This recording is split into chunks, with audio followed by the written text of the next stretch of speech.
Shalom, Tuhan yang kita sembah adalah Tuhan yang baik. Sebab Alkitab berkata God is love, Allah adalah kasih.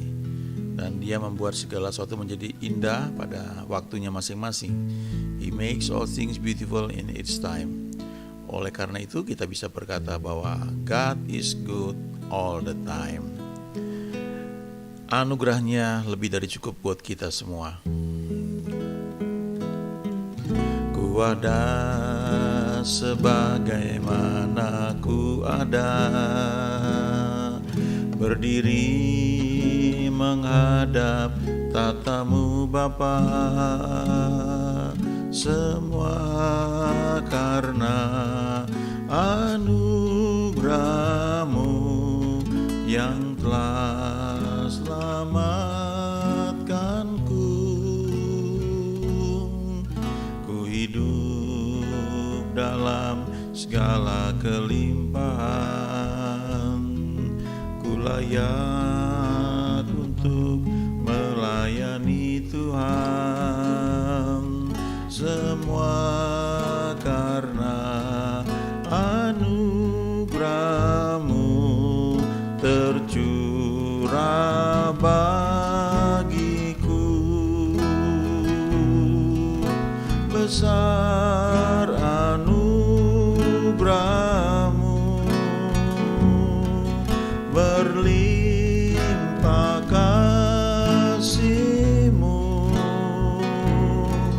semakin hari semakin bertambah besar anugerah-Mu.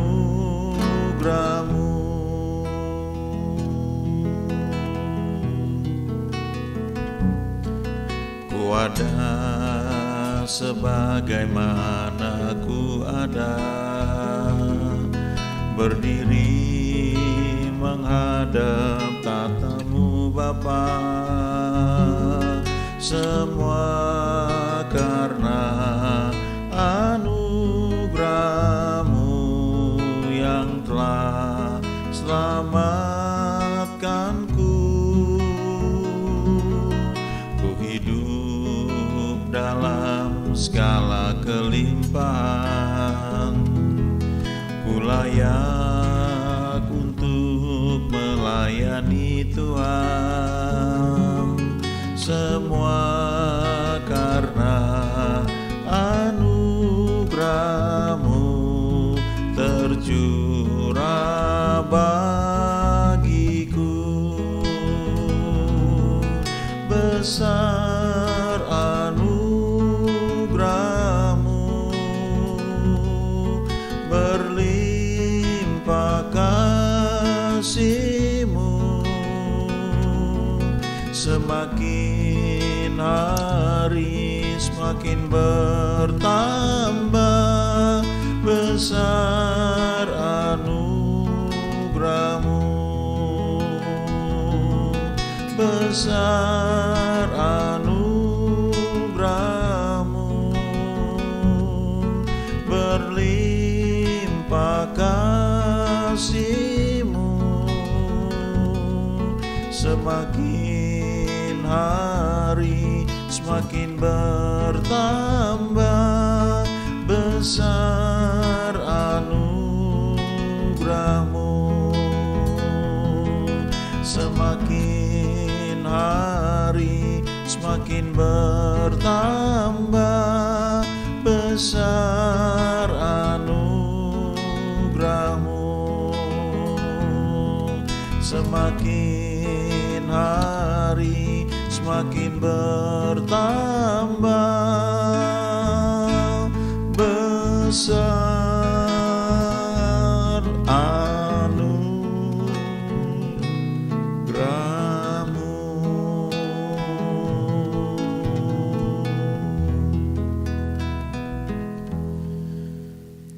Kenapa semakin hari bisa semakin bertambah anugerahnya?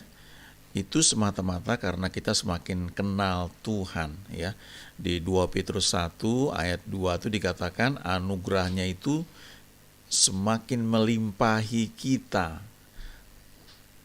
karena kita semakin kenal Dia.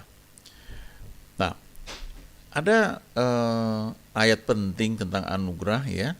Salah satunya adalah Efesus 2 ayat 8 dan ayat 9.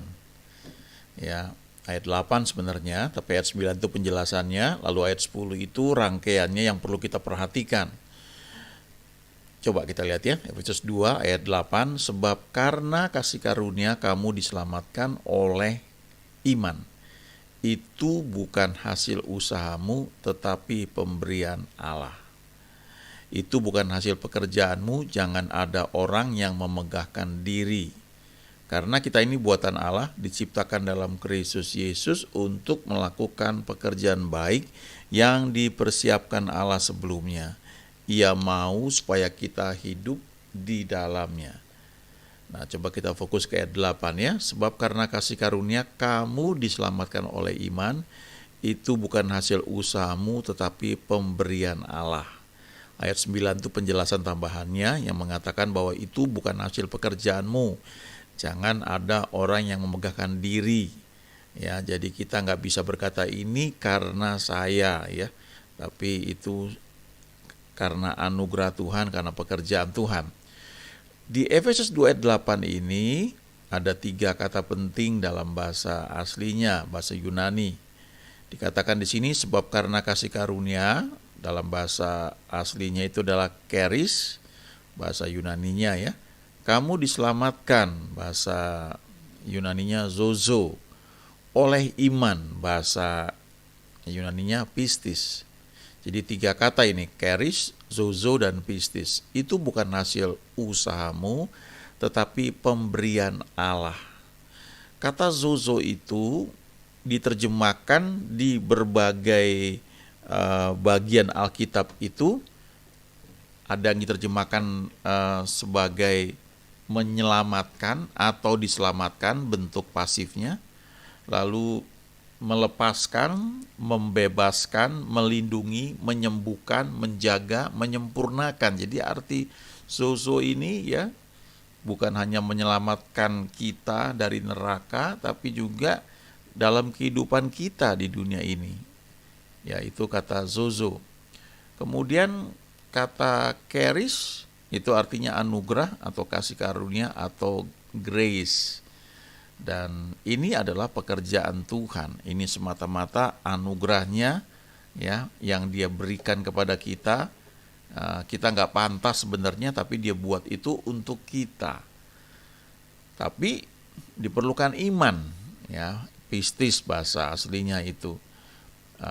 Iman itu sendiri membutuhkan kerjasama dari kita. Kalau anugerah itu pekerjaan Tuhan ya sepenuhnya, Dia yang melakukan, Dia yang menyediakan. Tapi iman itu perlu kerjasama dari kita, perlu kehendak bebas kita untuk mau ya, untuk menanggapi firman Tuhan atau kabar baik yang disampaikan. Di Roma 10 ayat 17 dikatakan bahwa iman itu timbul karena pendengaran ya, pendengaran akan firman. Jadi waktu dengar firman Tuhan lalu timbul iman ya.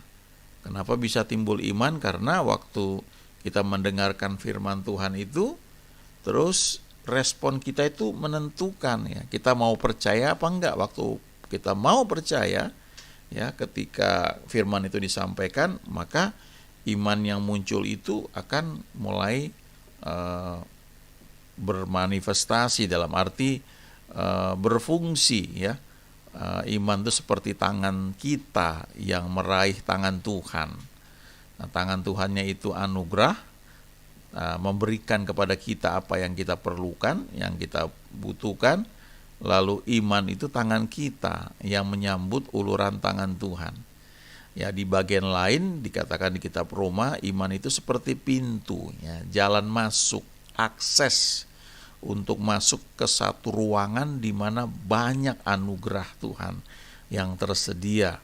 Nah, waktu kita masuk ya, kita melihat dan kita bisa mengambil apa yang kita perlukan, apa yang kita butuhkan, yang memang sudah Tuhan sediakan di situ.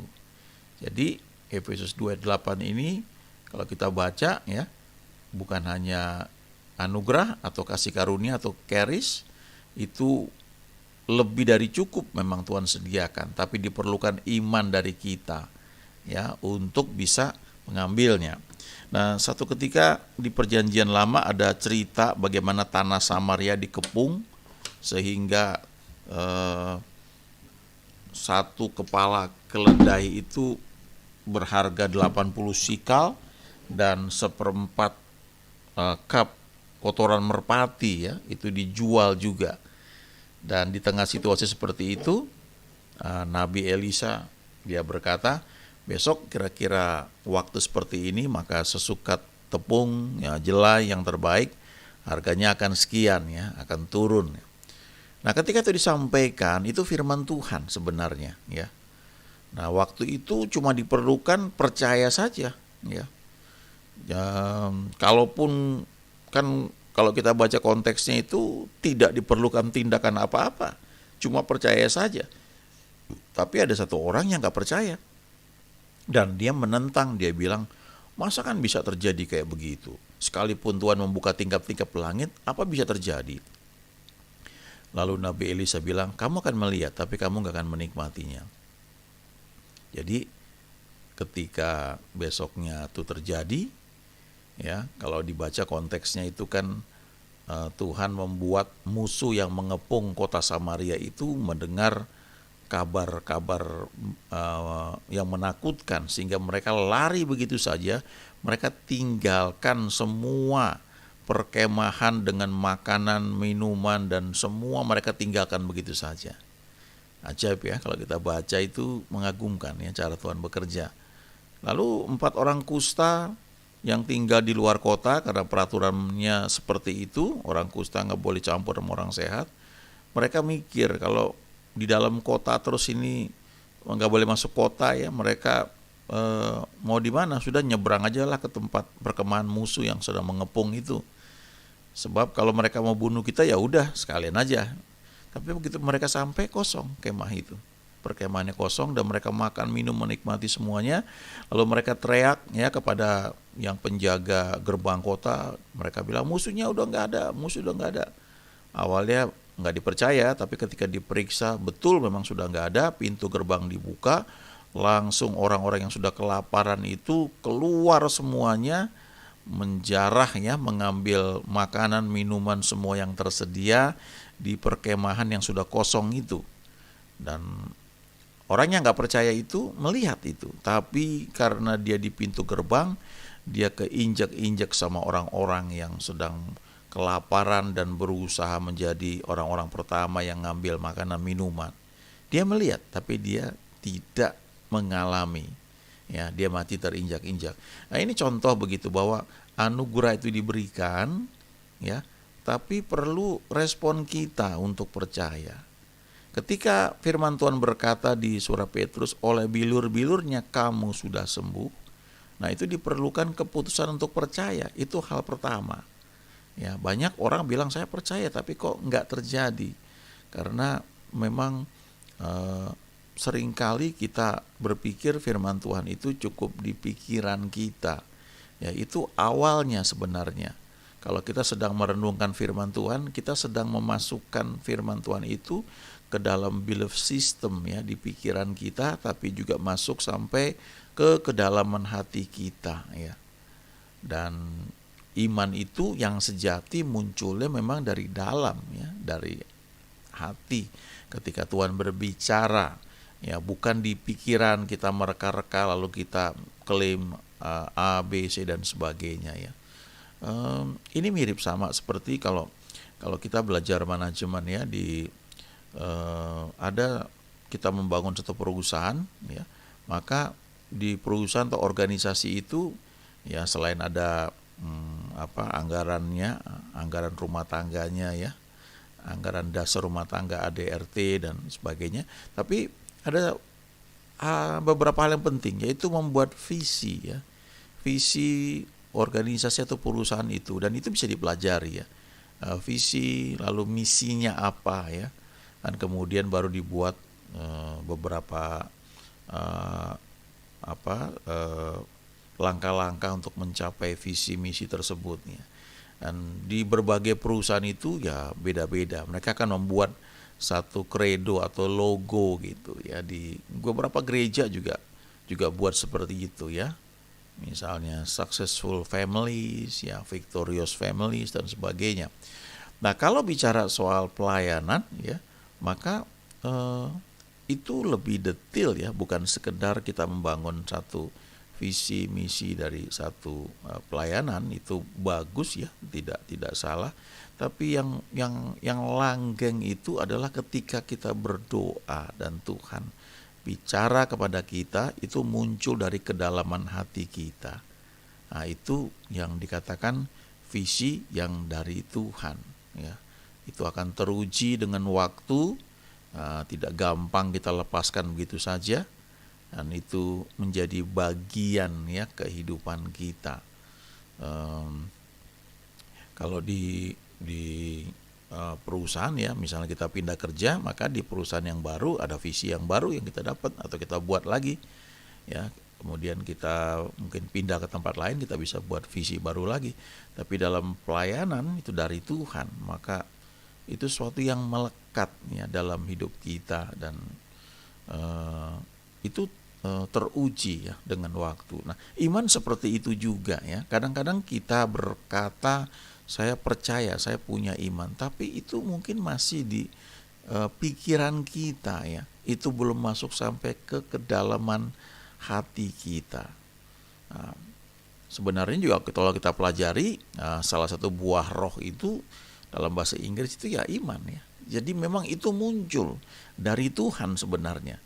Di Ibrani 12 dikatakan Yesus adalah the author and finisher of our faith. Yesus itu adalah pengarang ya, inisiator dari iman kita. Nah, lalu dia juga yang menyempurnakan iman kita itu. Yang diperlukan dari kita tuh cuma keputusannya, tombol on off-nya itu, mau apa enggak. Waktu kita katakan mau, maka iman itu mulai bertumbuh ya, sampai dia mencapai satu takaran tertentu istilahnya ya, untuk bertindak ya, untuk melakukan sesuatu. Jadi kembali ke Efesus 2 ayat 8 ini, kita disembuhkan ya, dilepaskan, dilindungi, diberkati dan sebagainya itu lewat charis, lewat kasih karunia, lewat anugerah. Tapi diperlukan iman ya untuk meraihnya. Kemudian ayat berikutnya yang merupakan kelanjutan yang perlu kita perhatikan adalah Efesus 2 ayat 10. Ya, dikatakan di sini kita ini buatan Allah, diciptakan dalam Kristus Yesus untuk melakukan pekerjaan baik yang dipersiapkan Allah sebelumnya, supaya Ia mau supaya kita hidup di dalamnya. Jadi kita diselamatkan, kita menerima banyak hal lewat anugerah, lewat iman. Tujuannya adalah supaya kita masuk dalam rencananya. Kita mengerjakan pekerjaan baik yang sudah dipersiapkan oleh Allah sebelumnya. Dan itu pasti pekerjaan yang baik, yang bagus, yang cocok, yang pas buat kita. Ya, kadang-kadang kita dulu ada istilah ya, kadang-kadang dibuat jadi stiker, jadi pajangan di rumah ya, bahwa Jesus is my co-pilot ya. Co-pilot itu ya pilot pendamping. Jadi kita yang memutuskan mau kemana, lalu Yesus itu yang mendampingi kita. Tapi sebenarnya lebih tepat Yesus itu kaptennya ya. Dialah yang menjadi arsitek kehidupan kita. Bagian kita ini ikut dia ya. Dia punya rancangan, nah kita mengikuti. Misalnya begini, kita untuk hidup kita perlu bekerja ya. Karena kita berdoa Tuhan beri pekerjaan, dan itu betul, nggak salah sama sekali. Tapi seringkali kita lakukan hal itu karena kebutuhan jangka pendek kita ya. Kita hanya melihat dari segi kita butuh ya, butuh keuangan. Oleh sebab itu kita mendapatkan income lewat pekerjaan. Tapi kita tidak melihat lebih jauh apa yang Tuhan inginkan ya, menyangkut pekerjaan, menyangkut banyak hal. Jadi kalau kita masuk dalam plannya itu, ya, dalam rencananya itu, maka yang kita perlukan sudah pasti terpenuhi, ya. Jadi kita bukan cari pekerjaan untuk cari uang supaya hidup lagi, tapi kita melayani Tuhan, dan dengan sendirinya lewat pekerjaan atau pelayanan yang Dia berikan itu, kita menikmati apa yang orang lain cari dengan susah payah, makanan, minuman, dan sebagainya, dan kita mengalami kepuasan, ya, kepenuhan yang Tuhan berikan buat kita. Dalam terjemahan bahasa Inggris, Efesus 2 ayat 10 ini bagus sekali, ya. Kalau kita baca, dikatakan bahwa kita ini adalah His workmanship, ya. Ada lagi yang menerjemahkannya, kita ini handmade, ya, dibuatan tangan Tuhan. Jadi Tuhan itu mengotori tangannya dengan debu tanah, Dia bentuk boneka, lalu Dia menghembuskan nafas hidup ke dalamnya, dan jadilah manusia, jadilah kita. Jadi kita ini adalah His workmanship, ya. Kita ini handmade, ya, dibuat oleh Tuhan. Dan dikatakan juga kita ini His masterpiece, ya. Jadi karya yang keren banget gitu. His own masterwork, a work of art, ya, satu karya seni yang bagus sekali. Lalu created in Christ Jesus, diciptakan dalam Kristus Yesus, itu diterjemahkan sebagai reborn from above, ya. Ini kelahiran baru, terima Tuhan Yesus menjadi ciptaan baru.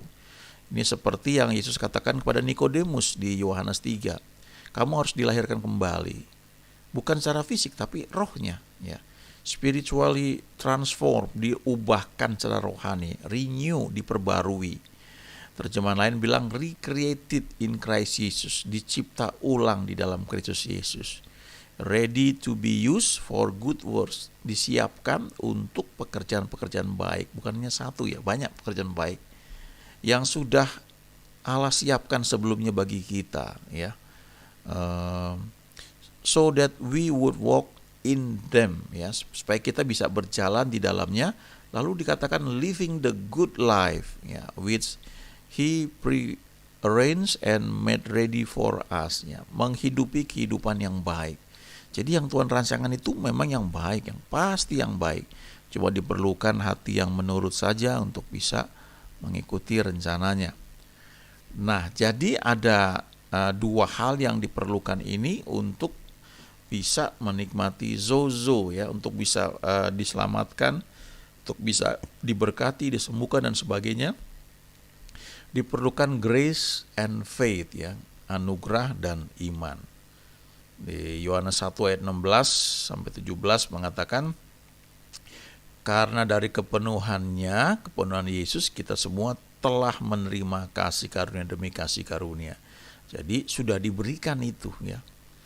Tapi mungkin kita belum mengalami, tapi sudah, ya, sudah ada, ya. Lalu sebab hukum Taurat diberikan oleh Musa, tetapi kasih karunia atau grace dan kebenaran atau truth datang oleh Yesus Kristus. Yohanes 14 ayat 6 juga berkata, Akulah jalan dan kebenaran dan hidup. I am the truth, the life, the way, the truth, and the life, ya. Akulah jalan, kebenaran, dan hidup. Tidak ada seorang pun yang datang kepada Bapa kalau tidak lewat Yesus. Nah, kemudian 2 Petrus 1 ayat 2 mengatakan kasih karunia, grace dan anugerah, ya, dan damai sejahtera atau peace melimpahi kamu oleh pengenalan akan Allah dan akan Yesus Tuhan kita. Jadi semakin lama kita kenal Tuhan, anugerah itu semakin melimpah, ya. Itu kayak pertumbuhan rohani, ya. Semakin kita berjalan kenal Tuhan, kita semakin menikmati anugerahnya. Oleh sebab itu, tadi kita bisa nyanyikan lagunya, semakin hari semakin bertambah besar anugerahmu. Nah, itu untuk anugerah, ya. Yohanes 1 ayat 16-17, 2 Petrus 1 ayat 2. Nah, untuk iman di Roma 10 ayat 17 kita perlu ingat ini, bahwa iman itu muncul waktu kita mendengar. Kita sedang mendengar firman Tuhan, ya, by hearing bahasa Inggrisnya. Jadi itu bukan sesuatu yang sudah kita dengar tahun lalu atau di masa yang lalu, tapi pada saat kita mendengar firman Di saat itulah iman itu muncul. Dan pendengaran oleh firman Kristus. Ya, kata firmannya itu adalah rema, artinya firman yang berbicara kepada kita pada saat tertentu. Lalu dikatakan di situ firman Kristus. Kata Kristus itu anointed, ya, diurapi. Nah, itu sebabnya kita perlu baca firman, ya, merenungkannya, dan juga kita perlu belajar mengizinkan firman itu menjadi rema, ya. Ini pekerjaan Tuhan memang, tapi kita bisa mengkondisikan diri kita untuk menangkap hal itu. Kalau kita hanya membaca firman toh, ya, begitu saja, itu bagus, ya, bukannya nggak bagus, ya. Tapi untuk memperbesar peluang itu untuk mendengar rema itu sangat baik kalau kita mendengar firman sedang dikhotbahkan, ya, lewat rekaman YouTube misalnya. Karena waktu dikhotbahkan oleh hamba Tuhan yang memang diurapi itu kuat sekali. Sebagai contoh begini, ya, sekian tahun yang lalu di gereja tempat saya berbakti itu belum diajarkan mengenai kesembuhan, ya, kesembuhan ilahi, ya, jarang lah, kita cuma sangat-sangat sedikit sekali, ya, khotbahnya umum gitu. Nah, waktu itu ada gejala-gejala penyakit yang nggak nyaman dalam tubuh saya, dan saya pikir saya perlu bangun iman saya. Bagaimana caranya? Pada masa itu belum kayak sekarang, ya, ada handphone dengan teknologi yang luar biasa, ya.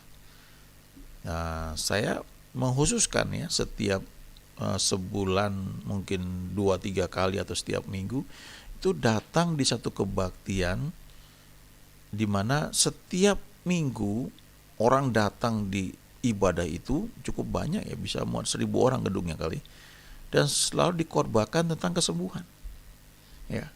Jadi waktu masuk di sana atmosfernya itu untuk meraih kesembuhan tuh kuat sekali.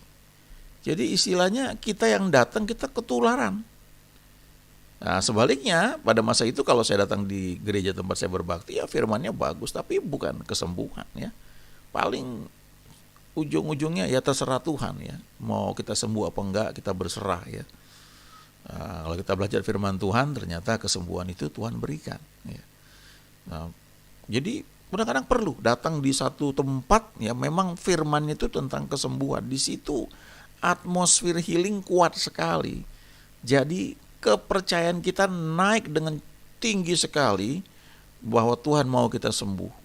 Nah, di situ muncul iman untuk meraih kesembuhan, ya. Jadi uluran tangan kita untuk meraih apa yang Tuhan sediakan, dalam hal ini kesembuhan. Di bagian lain misalnya, ya, ada hamba Tuhan yang Tuhan pakai untuk bicara mengenai keuangan. Nah, ini unik, ya. Ada hamba Tuhan yang bicara secara umum, ya, mengenai keuangan, ya, seperti prinsip di Alkitab. Tapi ada hamba-hamba Tuhan khusus yang kalau dia khotbah tentang keuangan, lalu dia tantang persembahan, iman kita tuh kayak ditarik begitu rupa, dan kita ingin memberi, ingin menabur. Nah, kelihatannya kita memberi, melepaskan uang kita, tapi sebenarnya kita sedang menabur. Dan itu cara, ya, salah satu cara yang luar biasa yang Tuhan pakai untuk memberkati kita, yaitu menabur di tempat yang tepat pada waktu yang tepat. Dan itu tuaiannya luar biasa sekali. Nah, tidak semua atau belum semua pelayanan atau gereja bisa mengkhotbahkan kayak begitu. Karena sebagian mungkin, ya, tidak mempelajarinya atau menolak hal itu, atau ya memang lebih fokus ke tempat lain, ya.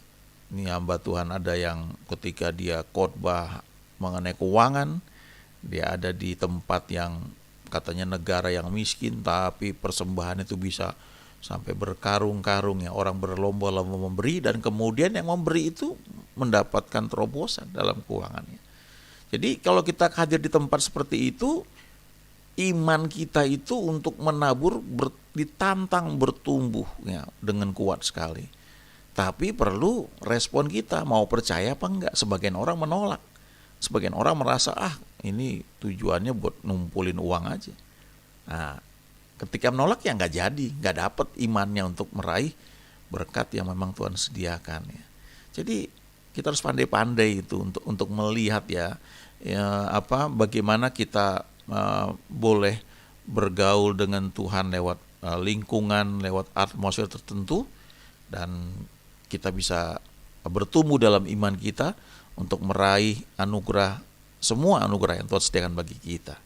Dan pada akhirnya kita bisa melihat bahwa memang Dia baik, sungguh baik. God is good. Ya, karena firman Tuhan berkata God is love, dan He makes all things beautiful in its time. Dan kita bisa mengalami dan mengatakan bahwa memang God is good all the time. Amin.